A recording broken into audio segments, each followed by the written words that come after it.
Всем чао-чао.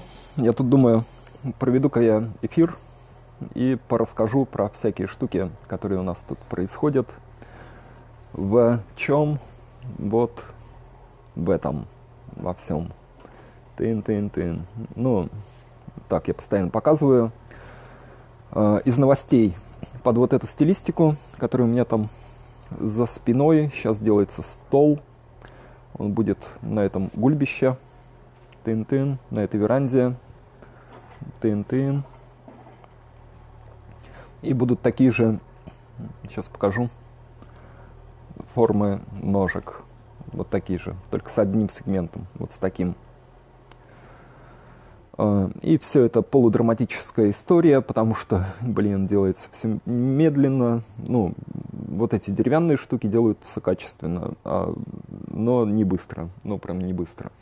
Вон там бревна, из них будет делаться два домика, один, ну я пока расскажу потом, один вон туда, где бревна лежат, другой вот сюда, где, ну короче, вот эта вот вся система, вот эта, она будет продолжаться в часовню с двумя сходами вниз такие, тын-ин, тын-ин, они пойдут туда. Вон туда, там, где стоит вот эта бешеная катапульта. Клево. Вот здесь нафиг выпилим фрагмент, вон там нафиг выпилим фрагмент, и будут такие спуски. Вот здесь будет такая небольшая часовня с башенкой и куполом, а там будет как будто бы, ну, так, ванный комплекс, но тоже в традиции деревянного зодчества такой, тоже с башней, как у меня на проектах, вы, наверное, видели. Я тут сижу под утренним солнцем, наслаждаюсь. В носках наоборот надетых. В общем, вот. И проговорю, что из новенького. Что еще? В общем, сейчас стол делается. У него будут вот такие толстые доски.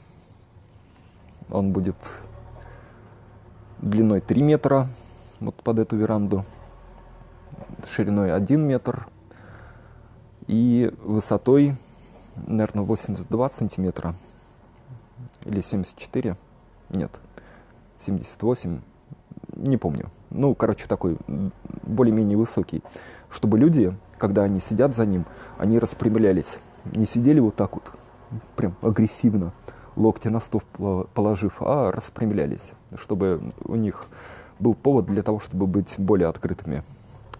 Поэтому я делаю стол более высоким. Это раз. Сейчас в коммунарии недавно перекрасили нафиг вот этот вот храм мобильный, который я проектировал, который драматически делается уже больше года. Я думал, когда мы начинали его строить, ну, спроектил довольно быстро. Когда начинали строить, я его нарисовал очень быстро, но и думали, что его можно сделать, ну, закончить к моему дню рождения, который и есть там день крещения Руси, вот вся вот эта вот история. Но нет, не успели. Потом я уехал в Италию и оттуда пытался корректировать, ну, как по WhatsApp, там, процесс строительства. Перед отъездом там была сложная история с фронтоном, как фронтон приходит в крышу, эти все треугольные классические истории. И не было понимания нормального. И поэтому, уезжая, я просто слепил фронтон из пластилина. Сам треугольник фронтона и как он переходит в крышу. И делал это просто уже практически в несознанке, потому что, пытаясь закончить все дела перед переездом в Италию, там на 2-3 месяца, я, почти не спал. И такой сижу тут в коммунаре, леплю из пластилина. Вокруг ходят, смотрят на меня как на сумасшедшего. А я такой туда-сюда, окей, вылепил, вышел, отдал нашему бригадиру и уехал. Ну, думаю, они без меня тут работают, все хорошо. Ну и присылают там эти всякие эти процессы работы. Ну, короче, ладно. Я гляжу, нервничаю, сижу там в Пезаро. А потом, когда приехал обратно, мне рассказывают, когда делали вот этот храм, у бригадира было 2 нервных срыва, 2 или 3. И 2 или 3 раза переделывали вот эту вот историю с фронтоном, потому что это архитектура классика, потому что там нельзя придумывать какую-то свою ерундовую фигню, вот, ну, просто нельзя.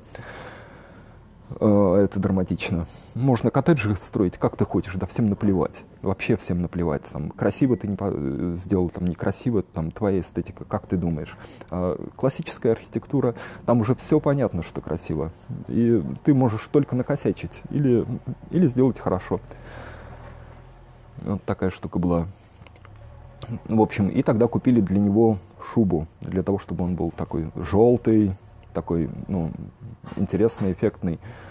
Шубу и отколеровали ее. Я думал, что будет 2 цвета.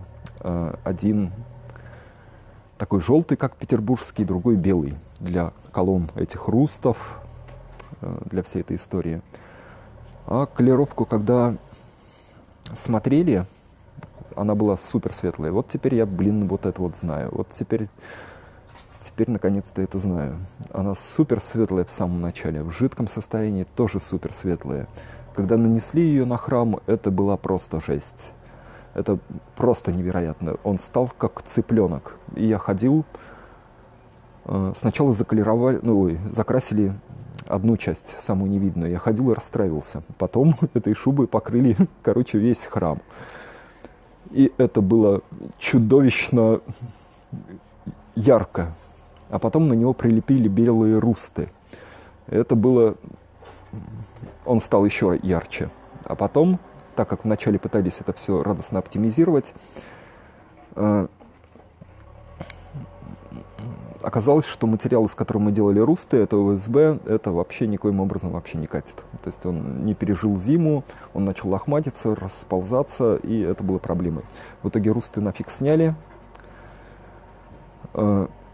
И моя очень хорошая подруга, она гениальная Кира Лира, она делает люкс-штукатурку, посоветовала мне купить краску фасадную. Я не помню, какая она, ну, кто видит мои сторис, там в Инстаграм, все ее видели, марку, наверное. Ну, кажется, да, видели. И говорит, ну, поехали, купим эту краску, и ты радостно там заколируешь всю историю с шубой. Ну, я думаю, блин, реально, что ли? Ну, приезжаю, окей, купили краску, окей, я приезжаю, окей, крашу, окей, он какой-то белый весь получается. А на самом деле мне дико хотелось, чтобы он остался белый и чистый. Я уже, ну вот, пока его делали, пока храм стоял такой, ну, проштукатуренный, он был весь белый, и в нем красиво работала вся вот эта вот форма, то, за что я парюсь. Форма, архитектурная форма, очень круто. А когда пришел цвет берет на себя очень-очень-очень много. И он стал как такая игрушка. Не архитектура, а игрушка. Ну и в итоге я этим колером прокрашиваю, и он снова становится почти белый.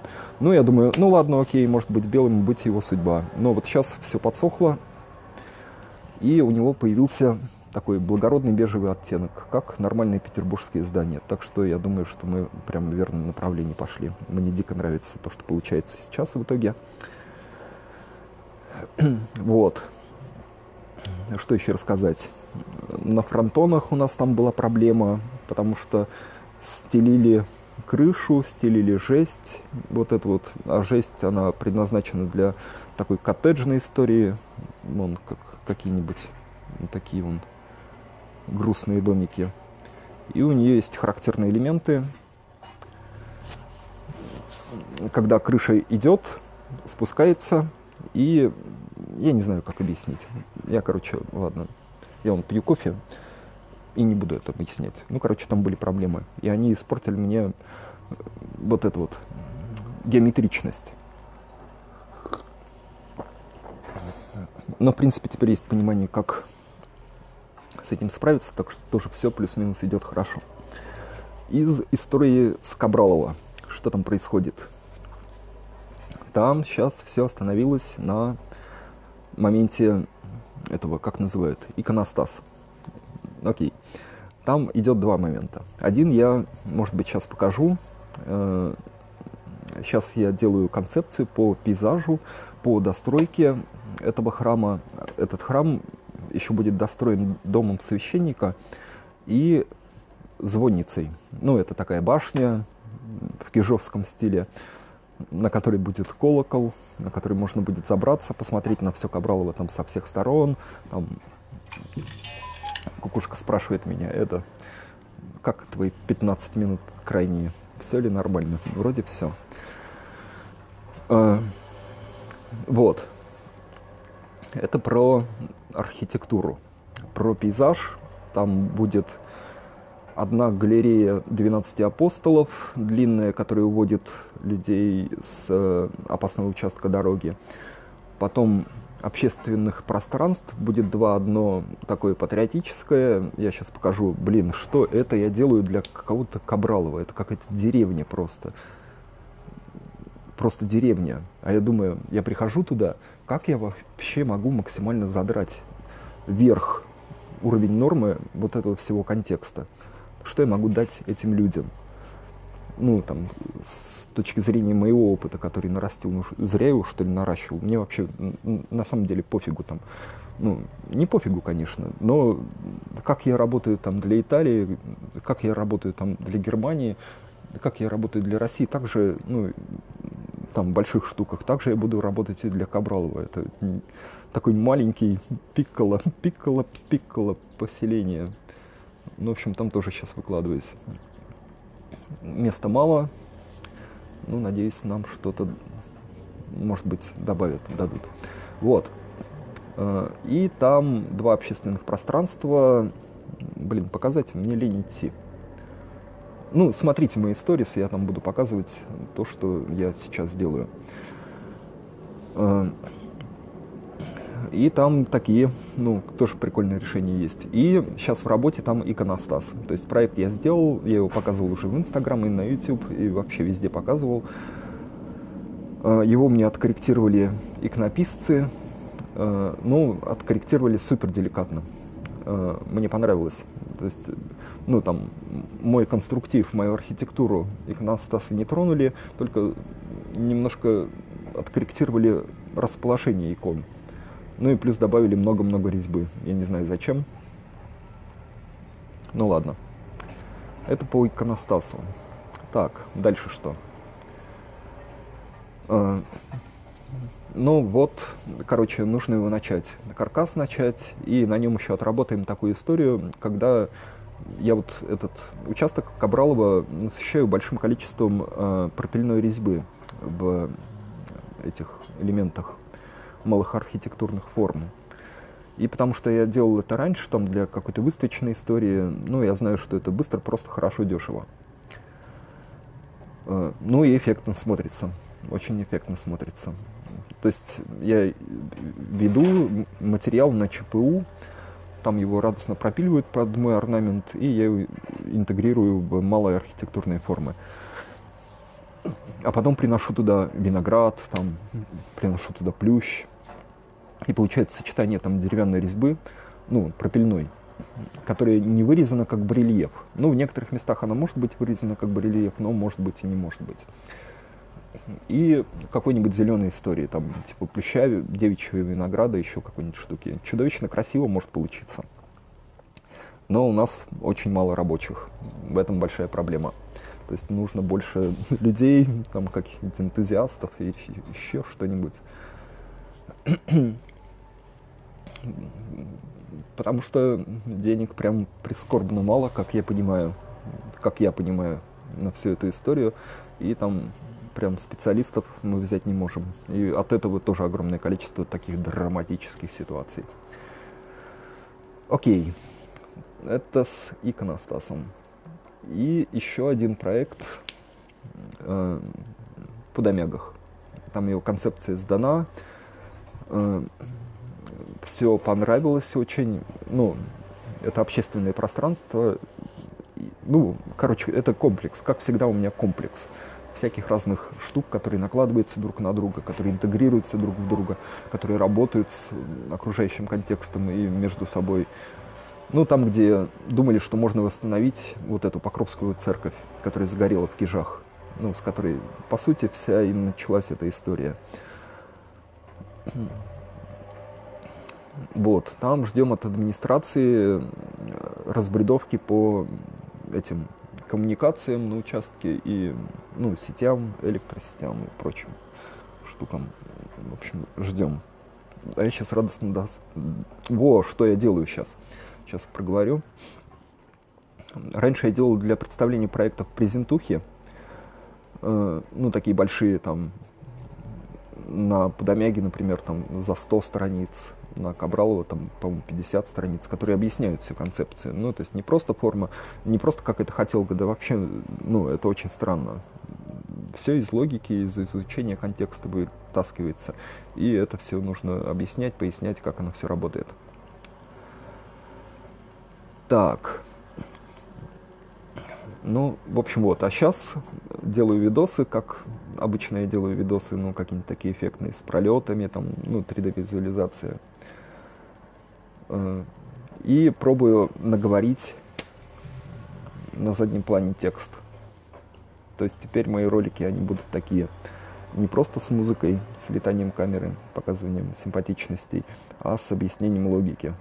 Но это немножко трудновато, но вроде я справляюсь. Сейчас уже половину концепции по Кабралова разобрал.